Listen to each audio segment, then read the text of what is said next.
Hey guys, let's discuss work breakdown structures today, or WBSs. So, there are many ways we could define it, and there's probably a billion ways we could create one.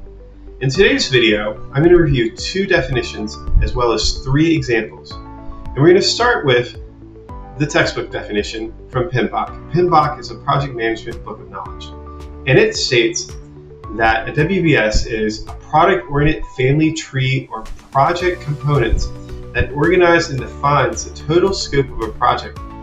Each descending level represents an increasingly detailed definition of a project component. Project components may be products or services.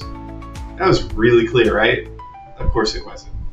So let me define it in the way that I think makes more sense. So first, why do we need a work breakdown structure? We need to understand what needs to be done to accomplish a project. We need a list of stuff we can later turn into a potential schedule, potential list of requirements, potential way we could map back to testing, that sort of thing. So a work breakdown structure is basically a list of stuff we need to do, and it's organized into bigger categories. So basically, if a senior leader ever walks up to you and says, hey, can you describe this project to me?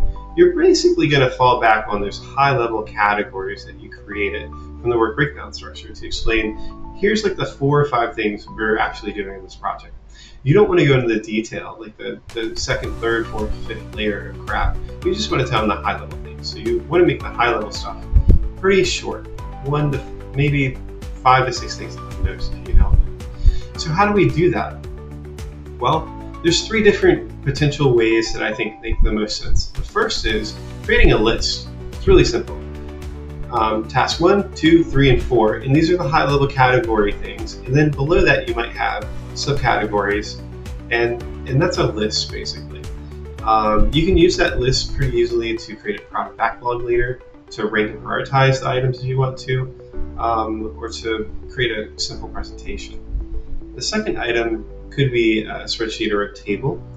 And in this example, you would also be able to organize it using columns. So you could add additional information to each one of those items, which is really cool. The third way you could do this is creating a visual. And the most used visual that I see if you Google this on the internet is probably a org chart. I don't prefer that. I think it's kind of ugly and messy. I prefer one of the other 2. It's cleaner. Clearer to read, but nonetheless, org chart seems to be what Google is suggesting for the most, but I don't suggest it. So anyways, there's your definition. There are the 3 ways you can create one. Thanks for watching.